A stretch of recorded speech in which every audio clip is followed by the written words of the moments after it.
A creepy tale from Riverbend. It was spring in Riverbend, Wyoming, a time marked by chilly mornings that required a warm coat and the habitual scraping of frost off car windows before venturing out. I lived in a relatively isolated community just west of the railroad tracks leading to the oil refineries in the area. It wasn't exactly a bustling neighborhood, and housing was sparse. However, that quietude began to fade as the area slowly transformed into a growing community. It is surprising how fast the demography of a place can change.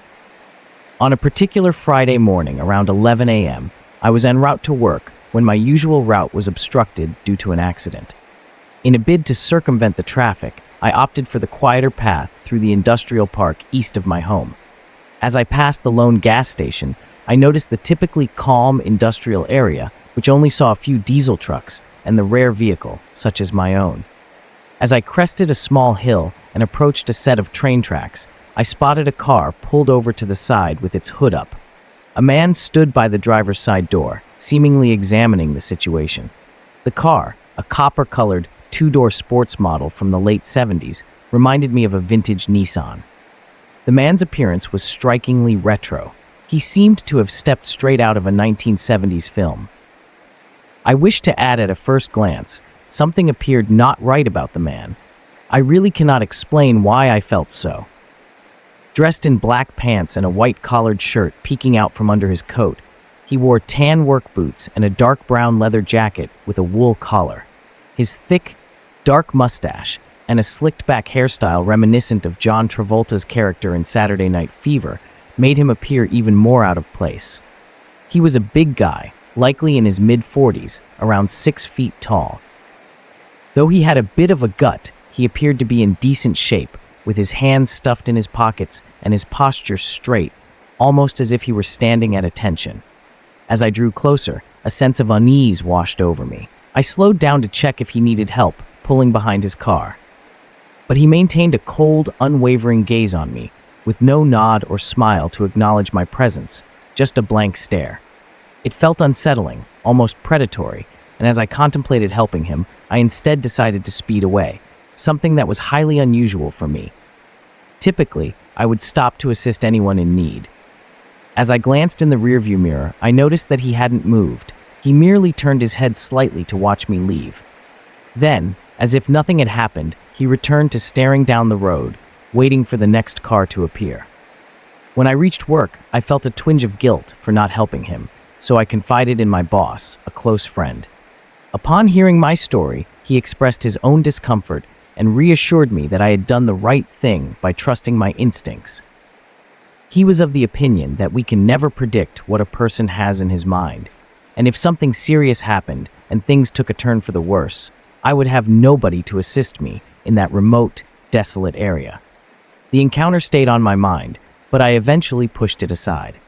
That Saturday, I returned home and on my way to work, chose to drive the same route to see if the man was still stranded. Much to my relief, the copper-colored car was no longer there. I felt a wave of relief wash over me, knowing that he must have gotten help and I wasn't leaving someone in distress. Working on Saturdays typically involved taking the long, quiet way to work since traffic was non-existent. At around 9:30 a.m., I was traveling the same road as the previous day. However, the industrial park was a ghost town on weekends, as businesses typically shut down.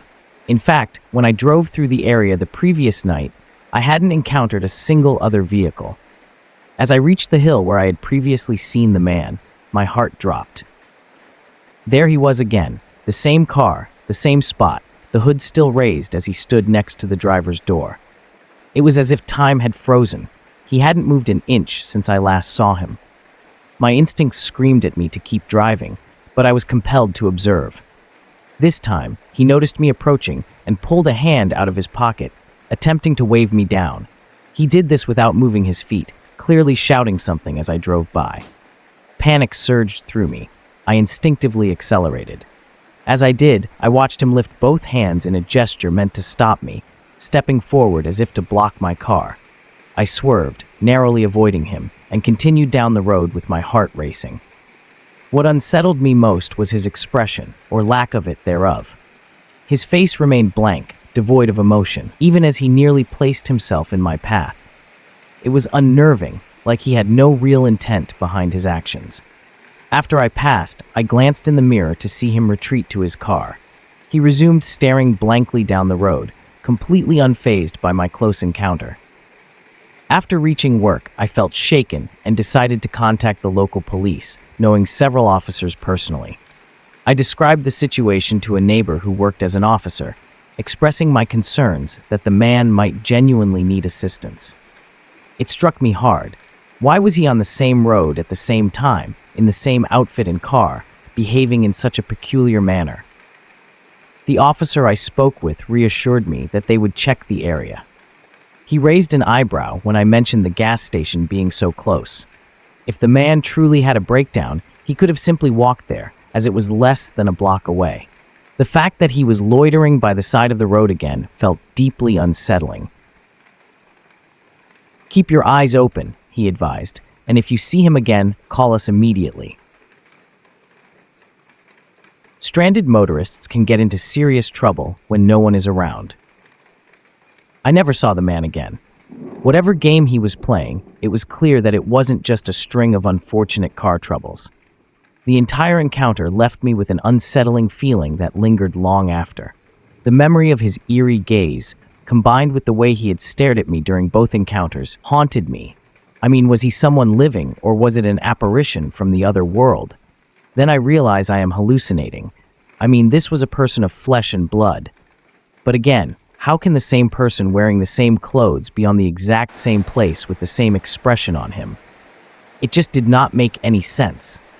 If he was a miscreant, he would never be at the same location twice, since people will have surely reported him. I had no answers, only questions, and a sense of dread within me. As I reflected on it later, I couldn't shake the thought that his presence on that road was more than just a coincidence. The way he had remained perfectly still, waiting for a car to come by, felt like he was orchestrating something dark and twisted. In the days that followed, I often revisited that moment, questioning whether I should have stopped to help him. But deep down, I knew I had made the right decision by trusting my instincts. It's been years since that encounter, and Riverbend has changed considerably. New houses have sprung up, and the community has grown further into a bustling town. But that chilling memory lingers. Sometimes, I still take that route to work, and while I rarely see anyone on that stretch of road, I can't help but glance at that spot where the man stood. Part of me hopes he never returns, while another part of me wonders what he truly wanted. In a world filled with strange happenings, it's a reminder that sometimes trusting your gut can save you from a situation that you can't quite understand. The Vanishing Guest. I worked at the Willow Springs Hotel, nestled in the isolated outskirts of Pine Valley, a quaint town in Colorado. It was a charming place during the day, but as night fell, it took on an unsettling atmosphere. Unexplainable phenomena frequently occurred there, particularly in room 214, which seemed to attract more than its fair share of paranormal activity. Anyone who had worked there longer than a few months had a chilling story to tell about that room. To provide some context, room 214 was not your typical hotel room. It was designed more like a small apartment. Upon entering, guests found a common area furnished with a cozy couch, a small kitchenette, and a minibar stocked with glassware. There were 2 bedrooms, each separated from the common area. The setup was meant to provide guests with a homely feel, but it often felt more like a haunted haven. One afternoon, I was tasked with cleaning room 214. The sun was beginning to set, casting long shadows across the room, but I tried to focus on my work. As I vacuumed the living area, I heard the unmistakable sound of the door opening behind me. My heart raced. I thought the guests had returned early. "Sorry, I'm just finishing up," I called out, but no one responded. Curiosity nagged at me, so I stepped into the hallway, only to find it empty. Confused, I checked the bedrooms, but they were vacant as well. A chill ran down my spine, and I hurried back to my cleaning supplies. Later, I asked my coworker, Jake, if he had seen anyone enter the room. He hadn't. I shrugged it off, but the unease lingered. The following night, Jake shared a story about an encounter he had in the same room. He was delivering a tray of drinks to a guest in another room when he accidentally dropped the tray, sending glasses crashing to the floor. Just moments after the shattering glass, he heard footsteps echoing from room 214, followed by the door creaking open and slamming shut. "I thought it was just a guest checking out what had happened," Jake said, brushing it off as he cleaned up the mess. When he later told another coworker about the incident, they asked which room the footsteps had come from. Jake's face paled when he realized it was room 214, where no guests had checked in that night. Anxious, Jake and his coworker went to investigate. They opened the door to find the room completely empty, but all the glassware in the cupboards was shattered, as if someone had thrown it all against the wall. I felt an icy grip of fear as Jake recounted the story. I had never felt comfortable in room 214, but now I felt an overwhelming urge to avoid it altogether. As time passed, I found myself working late shifts alone, and there was always a creeping sensation that something was off about the hotel. One particularly slow night, I was responsible for turning off all the lights in the vacant rooms before clocking out. Most of the guests had left, leaving the hotel eerily quiet. I entered each room methodically, flicking off lights until I reached room 214 again. All the lights were off, or at least they were when I checked last. But as I walked out, I heard the flicker of a bulb behind me. I turned to see the bedside lamp glowing brightly, illuminating the dim room. Panic surged within me. I knew I had turned off that light earlier. Suddenly, the overhead light switched on, filling the room with an unnatural brightness. Heart racing, I backed away slowly and exited the room, closing the door behind me. The following week, a more unsettling incident occurred. I was cleaning another room when I caught sight of a woman in a white robe walking down the hallway. Her brown hair hung loosely, and she glided toward room 216. My heart sank as I realized I would have to interrupt her to ask when she would be leaving so I could clean. I hurried to room 216 and knocked gently, expecting a response. 30 seconds passed with no reply, so I knocked again, this time louder. Still nothing. I checked the room assignment, confirming she was indeed staying there. After 2 minutes of waiting, I used my keycard to enter, hoping everything was okay. "Hello," I called, stepping cautiously into the dimly lit room. It was empty. The bed was perfectly made, and the bathroom door stood ajar, but no sign of the woman I had seen moments ago. Panic bubbled up inside me. There was no way she could have slipped past me. I darted out of the room, slamming the door behind me. Breathless, I rushed to the front desk where my coworker Sarah was working the evening shift. "I just saw a woman in a white robe. She went into room 216, but when I knocked, no one answered," I exclaimed. "Room 216? No one checked in there today," Sarah said, raising an eyebrow. "The room's been empty since last week."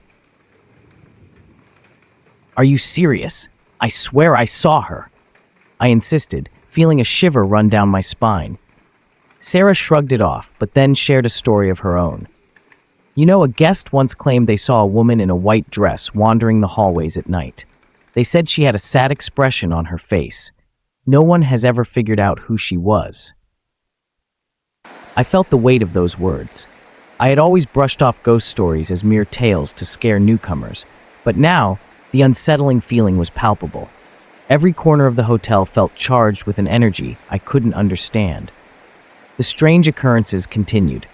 One night I was alone in the hotel, and the phone at the front desk rang incessantly. I picked it up, half expecting it to be a prank call, but no one answered. Instead, I heard faint static, then a soft voice that sent chills through me. "Help me." My heart raced. I dropped the phone, staring at the receiver as if it were cursed. Had I imagined it? I waited for the sun to rise, the shadows in the hotel becoming more pronounced with each passing hour.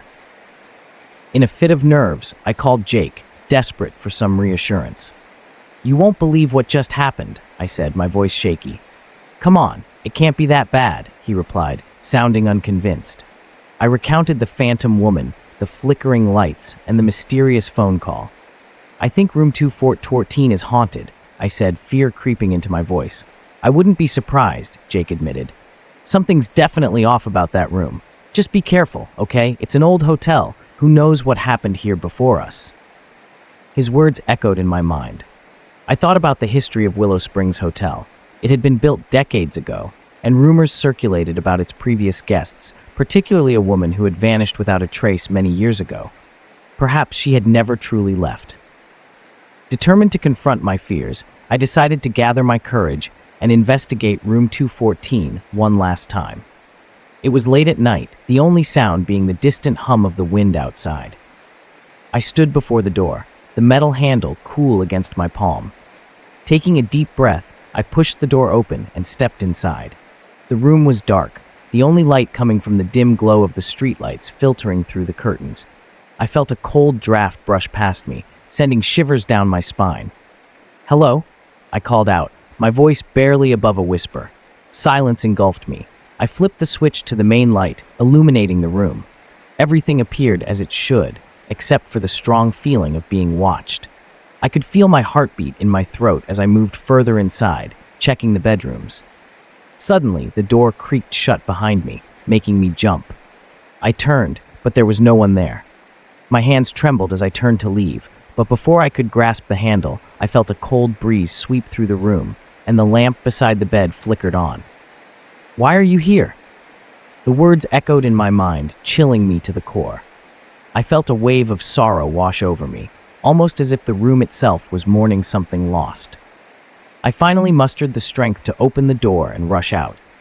Heart pounding, I bolted down the hallway, desperate to escape. I didn't stop until I reached the safety of the front desk, where Sarah was still working. She looked up, concern etched on her face. "What happened?" she asked, seeing the fear in my eyes. "I went into room 214, I stammered. "Something is really wrong with that place.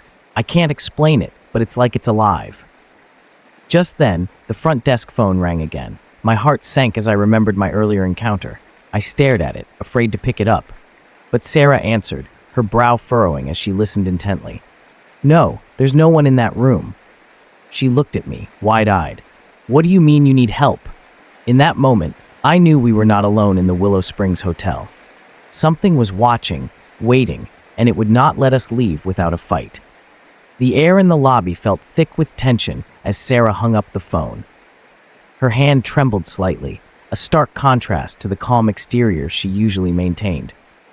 I was still reeling from my own experience in room 214, but now I was even more on edge. "Who was that?" I asked, my voice barely a whisper. Sarah shook her head, trying to process what she had just heard. "I don't know. A guest, I think. But they're saying something strange. They claim they're stuck in room 214.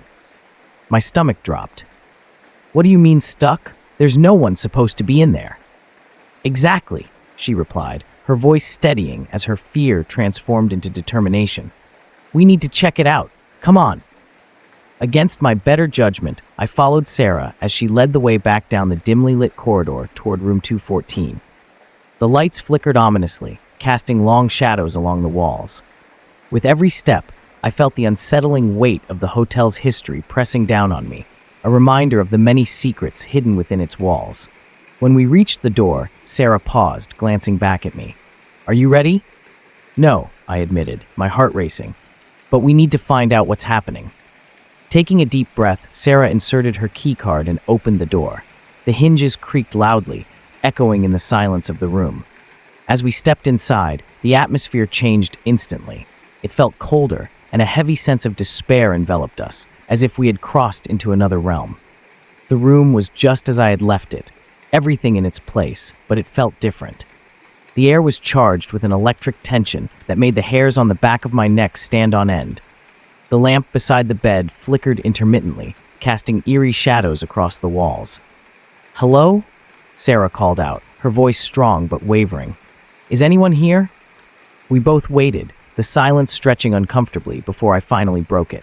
"What did the guests say on the phone?" "They mentioned feeling trapped, like they couldn't leave the room," Sarah said, scanning the space around us. "And they heard whispers, something about a woman in a white dress." My breath hitched in my throat. That's exactly what the other guests had said. As we moved further into the room, I spotted the minibar. The glassware was neatly arranged, yet it felt as though something was off. Then, I noticed a figure in the reflection of the small mirror on the wall, a woman standing just behind us. I whipped around, but there was no one there. "Did you see that?" I gasped, pointing to the mirror. Sarah turned to look, her eyes widening as she saw the same reflection.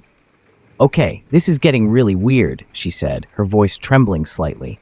I could feel my pulse quicken. "We need to leave," I said, backing toward the door. But just as I turned, the door slammed shut behind us with a resounding bang. "Let me try to open it," Sarah said, moving quickly to the door handle, but it wouldn't budge.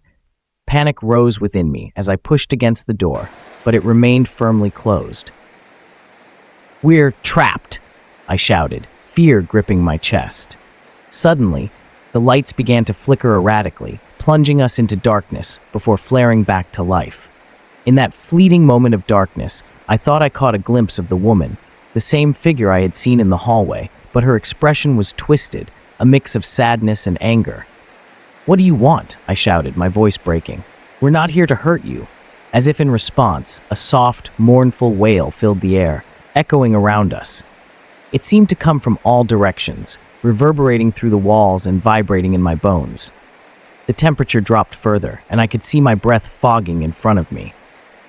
"I think she wants something," Sarah said, her eyes darting around the room. "Maybe she's trying to communicate." I didn't want to stay here any longer, but there was something compelling about the presence. Despite the terror, I felt a strange urge to understand what was happening. "What do you think she wants?" I asked, trying to control my shaking voice. "I don't know," Sarah replied, her brow furrowing in thought. "But there has to be something in this room that connects to her." Suddenly, a picture frame on the wall began to rattle, and the glass shattered, raining down around us. "Get back!" I yelled, instinctively pushing Sarah toward the far corner of the room. In the midst of the chaos, a soft whisper echoed in my mind. "Find me." "What did you hear?" Sarah asked, her eyes wide. "She said to find her," I replied, glancing around frantically. "But find her how?" "I don't know," she said, her expression resolute. "But we have to try. If she's trapped here, we can't leave her."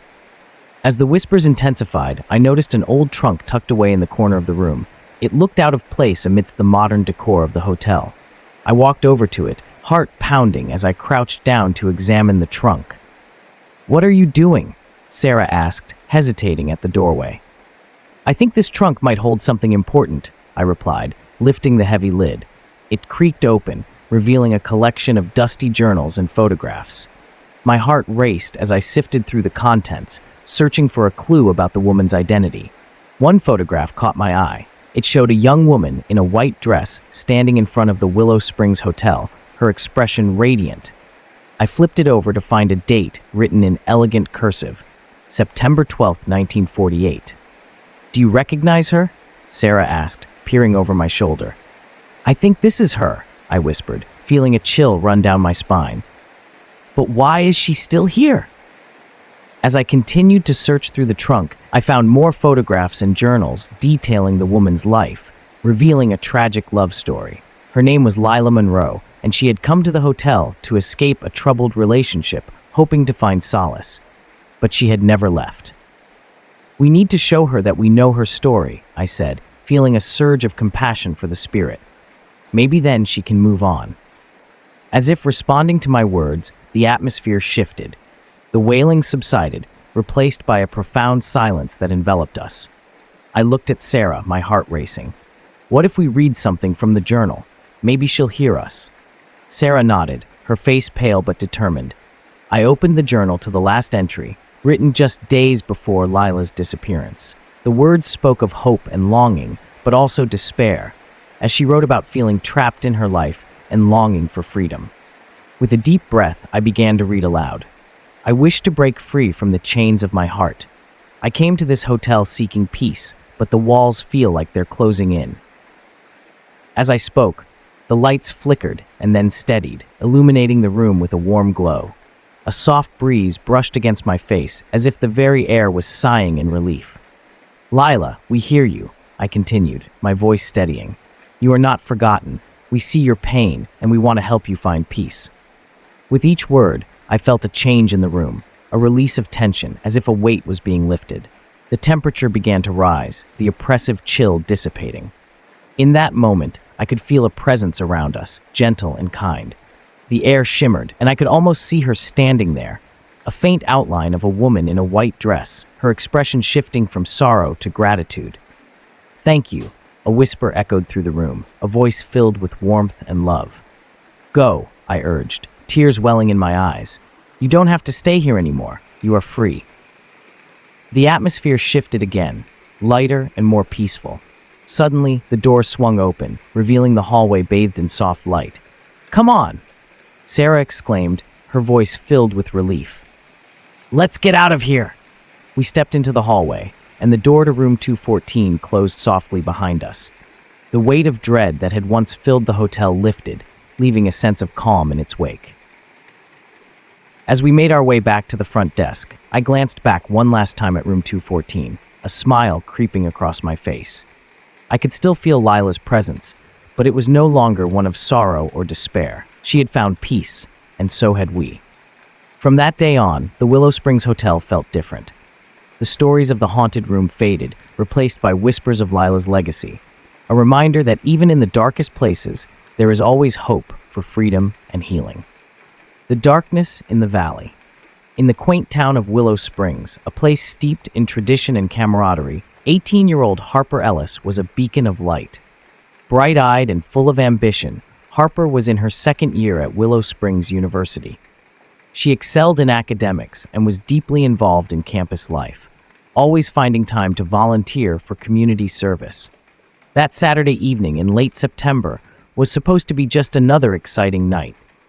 She planned to meet her friends at the bustling downtown square for drinks and laughter, a classic college night. The sun dipped below the horizon, casting a golden hue over the picturesque streets of Willow Springs. Harper, dressed in a vibrant sundress that danced with the wind, left her dorm at the Elmwood Apartments. She felt the electric thrill of the night ahead as she strolled through the lively streets, where laughter and music harmonized with the clinking of glasses. She made her way to the Copper Lantern, a local bar famed for its eclectic drinks and vibrant atmosphere. The air was filled with the sweet scent of fried foods and the energetic beats of indie rock. At around 10 p.m., Harper joined her friends, Clara, Maya, and Ethan, at their favorite booth. The laughter flowed as freely as the drinks. They shared stories, dreams, and laughter, all while the bar filled with other college students eager to escape the rigors of studies for a night. Harper was enjoying herself more than ever, the stresses of academic life fading away with each sip of her colorful cocktail. As the clock struck midnight, the group decided to head to a party at a nearby apartment complex. Harper, feeling a wave of dizziness wash over her, hesitated. "I think I need to head back," she told her friends, who urged her to stay. "I'll be fine," she insisted, waving off their concern. With her apartment only a short walk away, she felt she could manage on her own. Harper exited the bar and stepped into the cool night air. The streets were less crowded now, the sounds of laughter fading into the distance as she ambled toward her home. However, the alcohol had dulled her sense of direction, and soon she found herself wandering through the unfamiliar streets. At 12:44 a.m., she pulled out her phone and sent a text to Maya. "I'm lost. I don't feel well." Just a few blocks away, in the dimly lit corner of the same street, Jesse Reed was also out that night. Jesse, a 32-year-old part-time taxi driver with a troubled past, had been out drinking at the Rusty Nail, a dive bar popular among locals. He was known in town for his charm, but had a dark side that few people were aware of. That night, he had already made several inappropriate advances toward women and was increasingly intoxicated, fueled by the whiskey shots he took with abandon. And as Harper stumbled down the sidewalk, Jesse's predatory gaze landed on her. Seeing her disoriented and alone, he made his move. He approached her, a charming smile plastered on his face. "Hey there, are you all right? You look a bit lost," he said, his voice laced with faux concern. Harper, already vulnerable from the alcohol, looked at him, her instincts dulled. "I'm okay," she replied, though doubt flickered in her eyes. I think I should call a ride." "Oh, come on, it's just a few blocks. Let me help you get home. You can't walk alone in this neighborhood." The subtle manipulation in his voice wrapped around her like a thick fog. Harper, feeling a mix of trepidation and trust, nodded hesitantly. Jesse led her toward his car, parked in a shadowy corner. Her heart raced as she struggled to shake the feeling that something was off. "You really don't have to do this," she said, her voice wavering. "Nonsense," he grinned, opening the passenger door for her. "Just hop in. I promise I'll get you home safely." Her last words, overheard by a passerby, were a quiet but resolute, "I'm not getting in the car with you." Yet, in that moment of hesitation, the world around her dimmed, and as the moon shrouded itself behind clouds, the danger lurking in the night finally ensnared her. That was the last anyone would see of Harper Ellis. When Harper failed to return to her apartment the next morning, her friends quickly grew concerned. They had last seen her walking away from the bar and expected her to be home by now. As the hours passed with no sign of her, Clara decided to contact the campus security, who promptly informed the local police. In the following days, Harper's family and friends began to despair. They organized search parties, plastering the town with missing person posters. The community came together, holding candlelight vigils, praying for her safe return. The atmosphere in Willow Springs turned tense, the nights filled with fear and uncertainty as rumors of an elusive predator began to swirl among the townspeople. As the days turned into weeks, the local police ramped up their investigation. Detective Riley Carter, known for her tenacity and resolve, led the search. She began to scrutinize the security footage from various locations around downtown. The video revealed a timeline of Harper's final hours, the joyous laughter, the moments of light, and ultimately, the dark shadow of Jesse Reed as he trailed behind her. Detective Carter's heart sank as she pieced together the unsettling puzzle.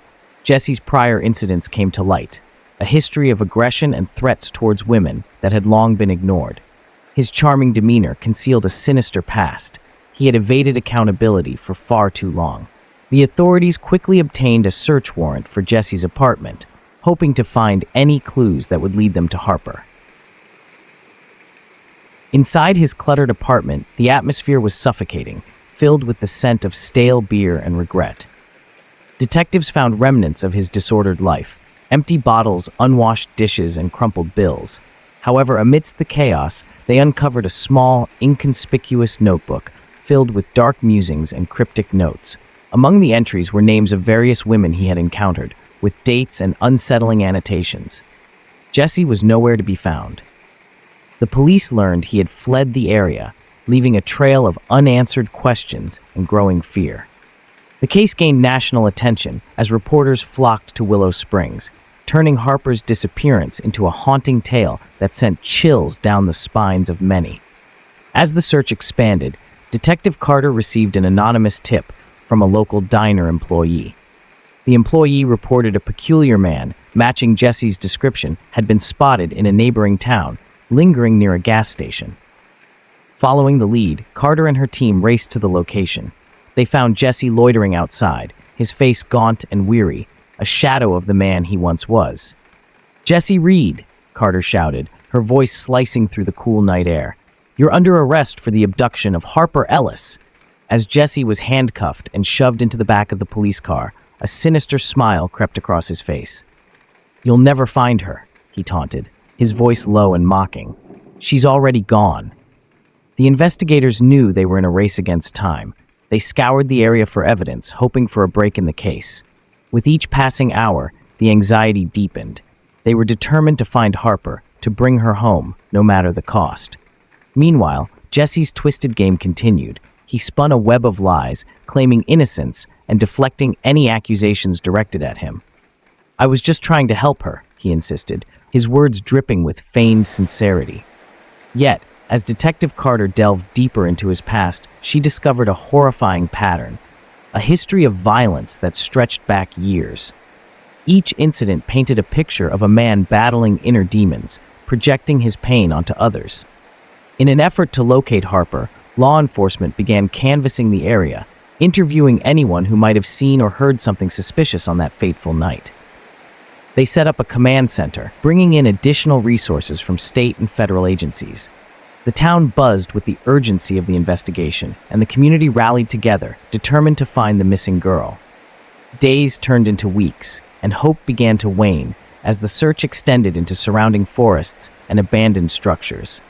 Each tip-off led to dead ends, and each search yielded nothing. Still, Harper's family refused to give up.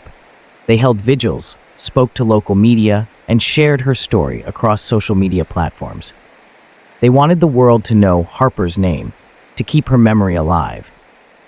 One fateful evening, as the autumn leaves began to fall, a breakthrough finally came. A group of hunters in a remote area outside Willow Springs stumbled upon an old, dilapidated cabin hidden deep in the woods. The hunters, intrigued by the eerie aura surrounding the cabin, decided to explore its interior. Inside, they discovered a chilling sight: furniture covered in dust, walls adorned with bizarre drawings, and in the corner, they found a journal that eerily mirrored the notes taken from Jesse's apartment. Realizing the significance of their find, the hunters alerted law enforcement immediately. Detective Carter and her team rushed to the scene, their hearts pounding with a mix of dread and hope. As they searched the cabin, they uncovered a hidden trapdoor beneath a rotting carpet. It creaked ominously as they pried it open, revealing a dark, musty cellar. The darkness within seemed to swallow the light from their flashlights as they descended into the depths. The air was thick and suffocating, filled with a sense of foreboding. It felt like they had entered a realm where time stood still. As the dim beam of Detective Riley Carter's flashlight swept across the dank cellar, it fell on a figure huddled in the far corner. At first, it was hard to discern whether it was a person or a shadow cast by the crumbling walls. But as the detective moved closer, her heart raced with hope and dread in equal measure. There, in the gloom, was Harper Ellis, alive but barely. Harper's once vibrant eyes, now hollowed by fear and exhaustion, blinked in the faint light. Her hair, tangled and matted, clung to her pale face, and her clothes were ripped and filthy. She looked fragile, a ghost of the young woman she had been just weeks before. The sight of her sent a shockwave of emotions through Detective Carter. Relief, horror, anger, they all surged in at once. "Harper? Harper, can you hear me?" Detective Carter's voice was soft but urgent as she knelt beside her. Harper blinked again, her lips parting, but only a dry rasp escaped. She had been trapped down here for so long, surviving on little more than the rainwater that trickled in through cracks in the stone walls. Her body trembled, but when her eyes met Detective Carter's, there was a flicker of recognition. She knew she was safe, but her ordeal had taken such a toll on her that even the simple act of reaching out was an effort. "We're going to get you out of here," Carter reassured her, though the detective's heart was pounding. She immediately called for paramedics and backup. The small cellar, with its air of malevolence, seemed to breathe out a final exhale as the rescuers descended. With incredible care, Harper was gently lifted onto a stretcher and carried out into the cool autumn air. The night sky, littered with stars, stretched above her, and for the first time in weeks, she was free of the suffocating darkness. As Harper was transported to the hospital, the town of Willow Springs began to buzz with the news. She had been found, alive. But while relief swept through the community, the shadows of the horrors she had endured loomed large. Jesse Reed's capture had brought some sense of justice, but the question still hung heavy in the air. What had really happened during those weeks of captivity? And how had she survived when so many others would not have? Harper's physical injuries were evident: malnutrition, bruises, and abrasions covering her body. Yet the emotional scars ran far deeper. She remained largely silent in the hospital, withdrawing into herself as doctors and nurses tried to coax her into speaking. Her parents, devastated but relieved, sat vigil at her bedside, hoping for any sign that their daughter would come back to them fully. Her friends, Clara, Maya, and Ethan, visited, their faces pale and haunted. The laughter and warmth that had once been Harper's defining features were gone, replaced by a distant stare. The Harper they knew had been shattered, and while her body was healing, it was clear that her spirit was far from mended. It was Detective Carter who visited her most frequently, hoping to gain insight into what had happened. She didn't push Harper for details, knowing that forcing her to relive the trauma too soon could do more harm than good. Instead, she stayed with her, sometimes in silence, sometimes sharing stories from her own life, small snippets meant to remind Harper that the world outside the cabin was still there, still bright, still full of possibilities. But Harper's mind had been trapped in that dark, damp cellar for so long that reality felt foreign to her. Every creak in the hospital hallway, every passing shadow reminded her of Jesse, of the way he had taunted her, the way he had kept her just alive enough to maintain his twisted control over her. In the days that followed her rescue, Harper began to speak in fragmented sentences, offering glimpses into the nightmare she had endured. Jesse had visited the cabin irregularly, feeding her scraps of food and water, but mostly leaving her in the darkness to wither. His words had been cruel, telling her that no one would find her, that no one cared enough to look for her. He had tried to break her, mentally and physically, keeping her isolated from any sliver of hope. Yet, despite his efforts, Harper had clung to the belief that her friends, her family, someone, would come for her. That belief had been the only thing that kept her alive. Jesse Reed's trial became a spectacle. The media descended on Willow Springs, turning the small town into a national headline. The courtroom was packed daily with reporters, spectators, and Harper's supporters. Everyone wanted to see the man who had abducted and tortured an innocent young woman, a man who had blended so seamlessly into the fabric of their town. Jesse, however, was far from the charming man he once pretended to be. In court, he maintained his innocence, claiming that Harper had willingly gone with him, spinning a false narrative of misunderstanding. But the evidence against him was overwhelming. The journal, the security footage, Harper's testimony. When Harper took the stand, the room held its breath. She had undergone months of therapy to prepare herself for this moment, to face her captor once more and tell the world what he had done to her. Her voice, though shaky, was steady as she recounted the terror of that night. The moment when Jesse's facade of concern morphed into something far darker. As she spoke, Jesse's mask of indifference slipped for just a moment, a flash of anger crossing his features. But Harper didn't waver. She described the coldness of the cellar, the sound of his footsteps above her, and the growing hopelessness she had fought every day. The courtroom was silent, the weight of her words pressing down on everyone present. The jury deliberated for only a short time before returning with a guilty verdict. Jesse was sentenced to life in prison without the possibility of parole. The town breathed a collective sigh of relief, but the scars he left behind would remain. Though Jesse Reed was gone, the damage he inflicted on Harper and on the community could not be undone with a single verdict. Harper's recovery was long and grueling. Physically, she regained her strength, but emotionally, she struggled. The nightmares, the flashbacks, and the fear that something or someone could take her again haunted her every day. Her friends tried to help, but they too were dealing with their own guilt and trauma. Clara would often break down in tears, apologizing to Harper for letting her walk home that night. Maya, who had received Harper's last text, felt she should have called the police immediately. Ethan, usually the jokester of the group, became withdrawn, unable to shake the guilt of failing to protect one of his closest friends. But Harper wasn't alone in her recovery. She found strength in small victories, going for a walk without fear, returning to her studies in small increments, even rejoining her family for holidays. She had been broken, but she refused to let Jesse define the rest of her life.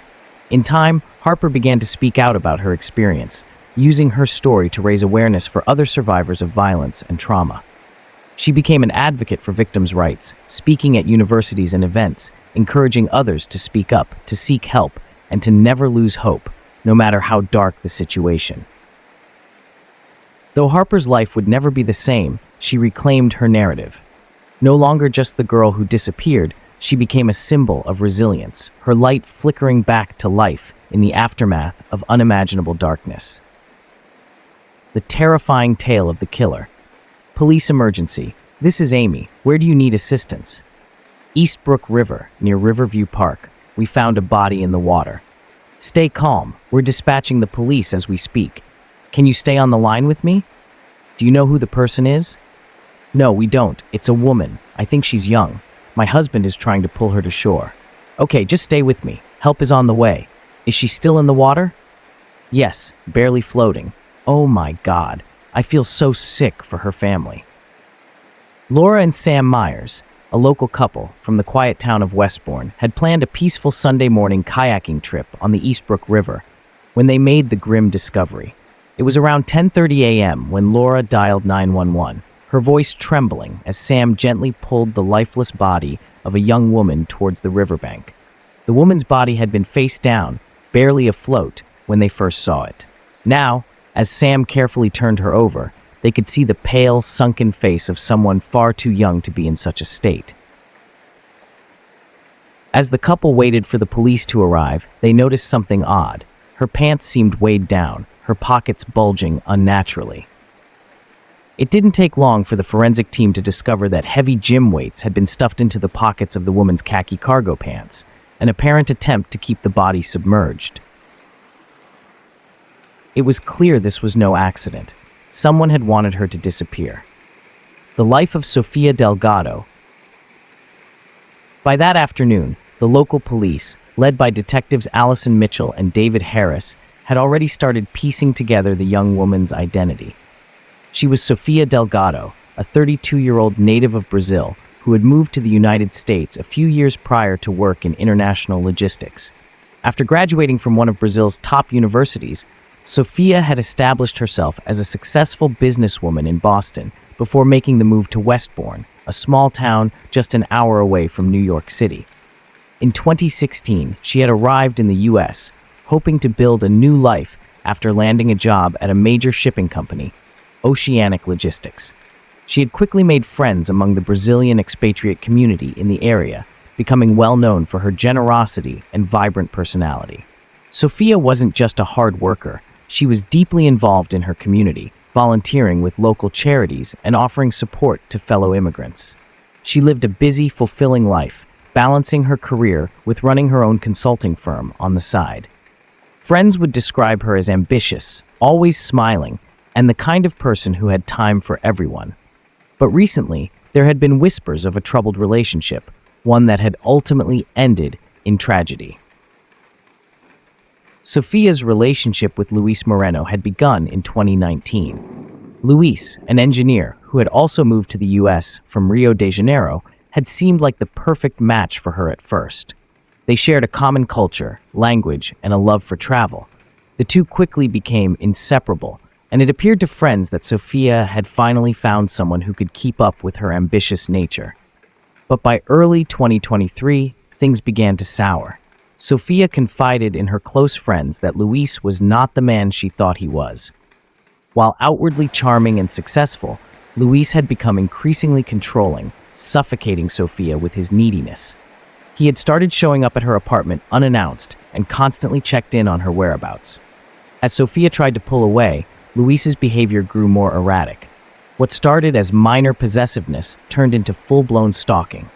Sofia's close friends, Amanda and Carla, had begged her to cut him off completely. "You need to get away from him," they had told her. But Sofia, ever kind-hearted, believed Luis wouldn't harm her. She reassured them that he was just struggling with the breakup. "He's not dangerous," she had said. "He just needs time to accept it's over." On the last Friday in May, Sofia had made her decision. She was ending things for good. She told Luis it was time to move on, asking for the key to her apartment back. Luis had reacted predictably, pleading, begging for another chance, promising to change. But Sofia was resolute. She had plans for her future, and Luis wasn't a part of them. However, Luis couldn't accept it. What Sofia didn't know was that he had already made a copy of her apartment key weeks earlier. He wasn't ready to let her go. Friends would later recall that Sofia had mentioned feeling like she was being watched in the days leading up to her disappearance. She had started spending nights at her friends' homes or in hotels, trying to avoid Luis. Despite her efforts, he always seemed to know where she was. It was later discovered that he had been tracking her phone and had installed cameras around her apartment without her knowledge. When she confronted him about his strange behavior, Luis promised he was leaving. He claimed he had booked a flight back to Brazil, asking Sofia if she could take him to the airport. Against her better judgment, she agreed. "I just need to see him gone," she had told Amanda, believing that this final goodbye would allow her to close the door on their toxic relationship for good. On Saturday, May 28th, Sophia spent the morning texting her friends, making plans for the weekend, and discussing work. She was supposed to meet a client that afternoon, but she never showed up. By the time her friends tried to reach her again that evening, Sophia had gone silent. That was the last time anyone heard from her. Detectives Mitchell and Harris would later piece together a chilling timeline of events. After their breakup, Luis had been watching Sophia from afar, waiting for the right moment to confront her. That Saturday morning, he let himself into her apartment with the spare key he had made, hiding in the shadows until she returned home. When Sophia walked through the door, she had no idea she was walking into a trap. Luis attacked her, strangling her in her own living room. After killing her, he used her thumb to unlock her phone, sending texts to her friends and family to buy himself time. One message to her mother claimed she was heading out of town for the weekend, a lie meant to delay anyone from realizing she was missing. Luis spent hours meticulously planning his next move. He was a very cerebral person. He planned his moves perfectly, always. He wrapped Sophia's body in a tarp and carried her to her car, driving to the nearby Eastbrook River, a secluded spot where he hoped she would never be found. People rarely venture at this location, and with time, her body would be eaten by the fishes of the river. After dumping her body in the river, he filled her pockets with gym weights, expecting that the added weight would ensure she stayed submerged till her body vanished through decay or by being eaten. But he was wrong. By Sunday morning, Sophia's body had surfaced, discovered by Laura and Sam Myers during their kayak trip. The weights were not enough to keep the body submerged. Luis's calculations had gone all wrong. As detectives began their investigation, Luis was already making his escape. He had booked a flight back to Brazil and was at the airport by the time the police had identified Sophia's body. Though friends of Sophia had immediately pointed to Luis as a suspect, it wasn't until Monday that investigators confirmed that he had fled the country. Luis had acted fast as he realized it was only a matter of time till the police would identify him as the prime suspect. He had fooled the police. Apparently, the U.S. has an extradition treaty with Brazil, but the process would be complicated. Brazilian law prohibits the extradition of its own citizens, meaning Luis could not be sent back to face trial in the U.S. Instead, the authorities would need to work with Brazilian prosecutors to bring charges against him in his home country. And this is not what the U.S. investigators wanted. They wanted Luis in their custody. Detectives Mitchell and Harris knew they had a strong case. Between the forensic evidence, surveillance footage of Luis near the crime scene, and testimonies from Sophia's friends, they were confident in building an airtight case. A warrant was issued for Luis's arrest in Brazil, and just over a month later, he was apprehended by Brazilian authorities. Today, Luis Moreno awaits trial in Brazil for the murder of Sofia Delgado. Though her family and friends will never fully recover from their loss, they are determined to see justice served, ensuring that Luis pays for the life he took so cruelly. Sophia's legacy as a vibrant, kind-hearted woman remains strong in the Westbourne community, where her friends continue to honor her memory.